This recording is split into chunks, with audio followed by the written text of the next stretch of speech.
So hello everyone. आज के इस वीडियो में हम लोग इलेक्ट्रोस्टैटिक्स चैप्टर जो है उसका एक अच्छा एक न्यूमेरिकल है, वो हम लोग डिस्कस करने वाले हैं। ठीक है। बट इस डिस्कशन के पीछे कुछ और चीजें हैं जो मैं आपको कन्वे करना चाहता हूँ। देखिए, पहली चीज कि अभी आप क्लास 12 में हैं और आपका जो गोल है ना, वो गोल है, एक गोल है कि आपका बोर्ड एग्जाम में आपको अच्छा रिजल्ट करना है। ठीक है, बोर्ड एग्जाम। और जो दूसरा गोल है वो है कि आपको एंट्रेंस एग्जाम भी अपेयर करने हैं और उसमें अच्छा करना है। ठीक है। सीट मिलना मतलब क्वालिफाई करना। ठीक है। बट हमको सीट अच्छे कॉलेज में चाहिए, अच्छे मेडिकल कॉलेज में चाहिए, अच्छे इंजीनियरिंग कॉलेज में चाहिए।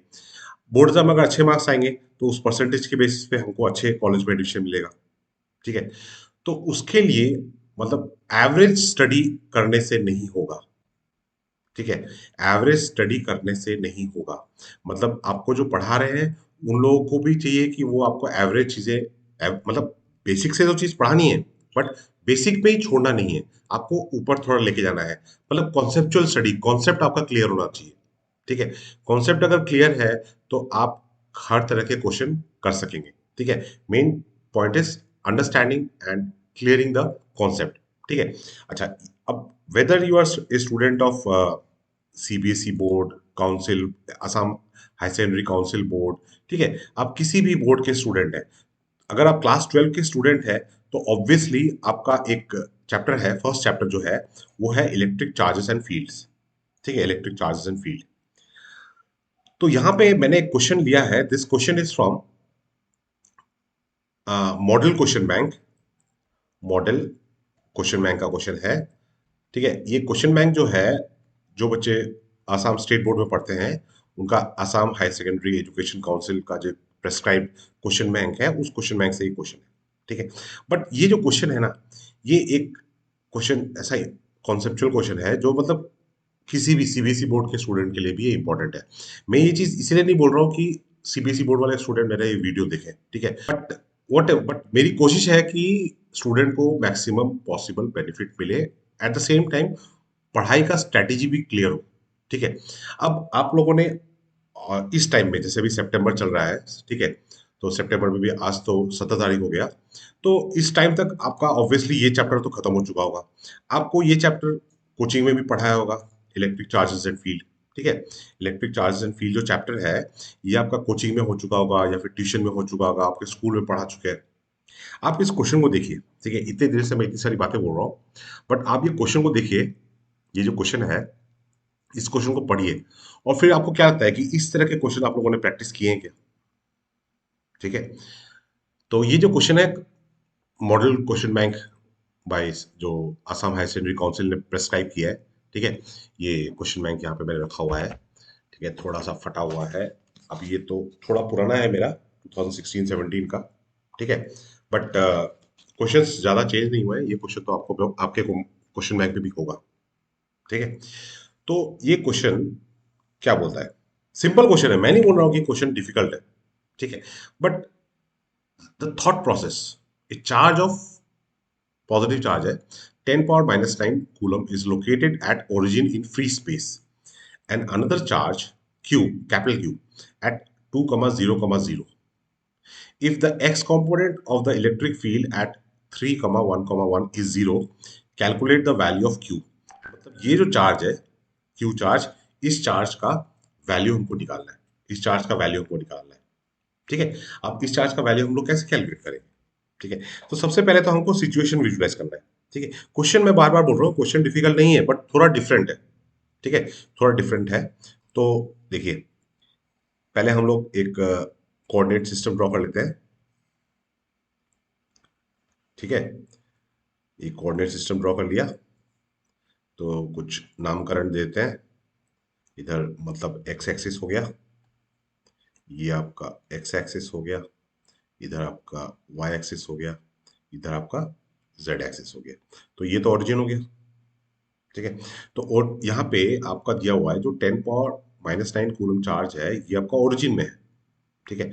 मतलब यहाँ पे 0,0,0, यहाँ पे आपका जो चार्ज है वो चार्ज दिया हुआ है यहाँ पे 10⁻⁻⁹ कूलम।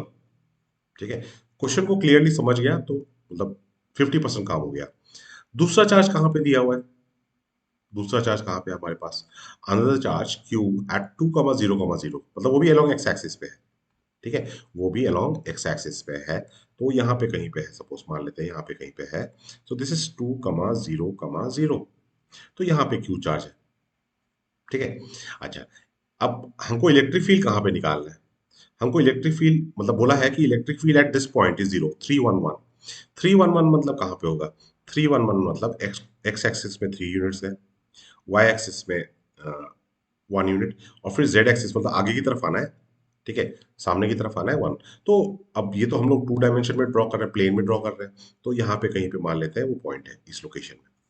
ठीक है, तो ये जो पॉइंट इस लोकेशन में, दिस इज 311।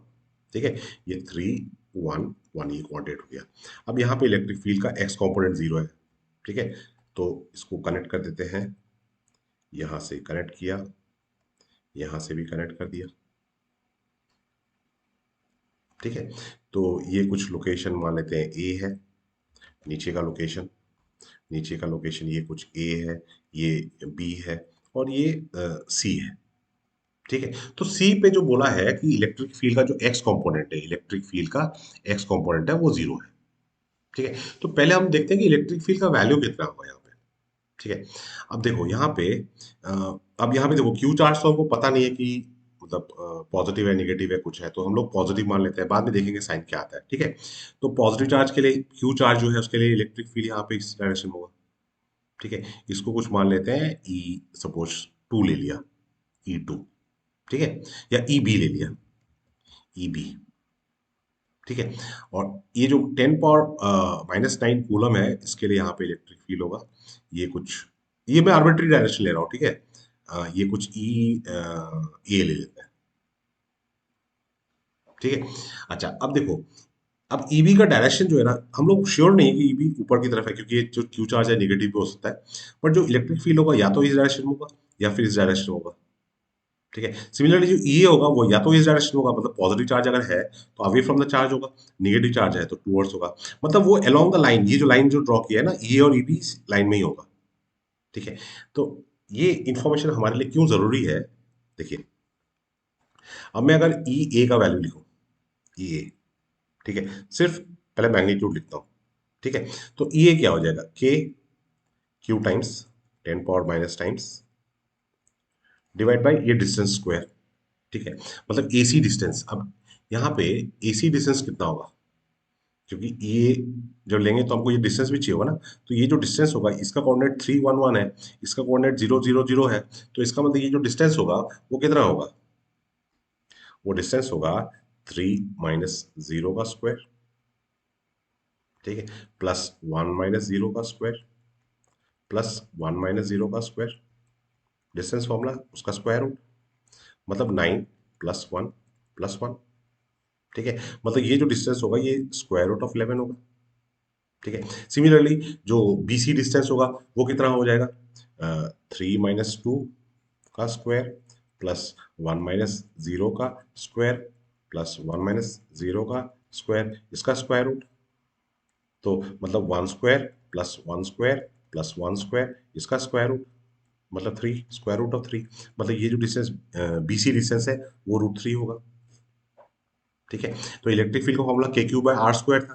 तो k³/r² मतलब स्क्वायर रूट ऑफ 11, फिर उसका स्क्वायर रूट, और उसका स्क्वायर मतलब k³/r²। ठीक है, अच्छा, अब जो इलेक्ट्रिक फील्ड है, अब देखो यहाँ पे हम लोगों ने इलेक्ट्रिक फील्ड का डायरेक्शन वो इस डायरेक्शन में लिया है, इस डायरेक्शन में लिया है। मतलब जो ये सी का पोजीशन वेक्टर होगा, एसी पोजीशन वेक्टर, ठीक है, उसके डायरेक्शन में होगा। ठीक है, तो एसी पोजीशन वेक्टर मतलब एक हमको क्या चाहिए? हमको चाहिए एसी, एसी कैप, हमको चाहिए एसी कैप।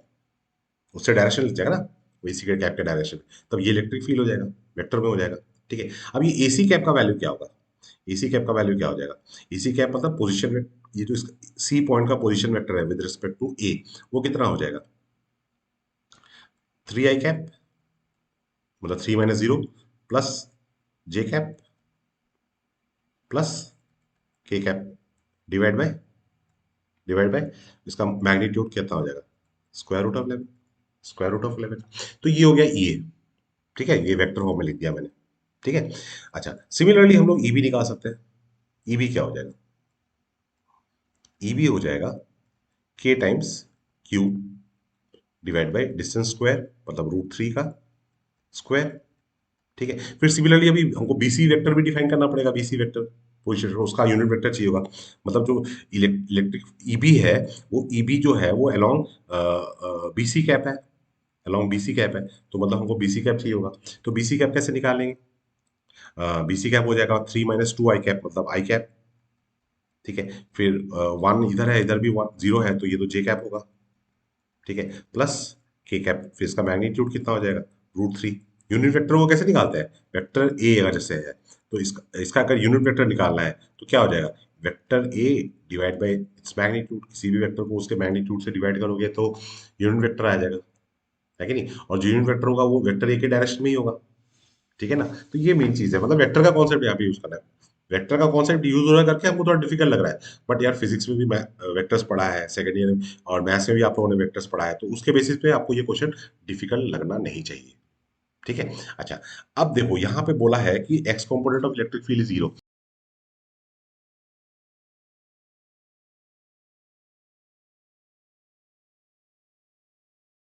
ठीक है। हमारे पास ऑलरेडी ए और ईबी का वैल्यू आ गया, ठीक है। तो यहाँ पे हो क्या रहा है सिचुएशन, देखो, ईबी जो है, ईबी, ये अगर वाई एक्सिस है, ये अगर ये एक्स एक्सिस, तो ईबी का एक कंपोनेंट इस डायरेक्शन में आएगा, ये का इस एक कंपोनेंट इस डायरेक्शन में आएगा, ठीक है। ये ईबी जो है, ईबी का एक कंपोनेंट इस डायरेक्शन में गया, ये का एक कंपोनेंट इस डायरेक्शन में आ गया, तो वो दोनों कंपोनेंट मतलब एक दूसरे को कैंसिल कर रहे हैं। दैट इज द रीजन कि एक्स एक्स एक्स कंपोनेंट उसका 0 हो रहा है, ठीक है। तो एक्स कंपोनेंट को हम लोग इक्वेट कर देते हैं यहाँ पे, एक्स कंपोनेंट को इक्वेट कर देते हैं, ठीक है। तो क्या हो जाएगा? एक्स कंपोनेंट, ये का एक्स कंपोनेंट क्या हो जाएगा? के 10⁻⁻9 बाई 11√11, ठीक है, इंटू 3, ठीक है, दिस इज इक्वल टू के क्यू टाइम्स 3√3, ठीक है। ये हो गया।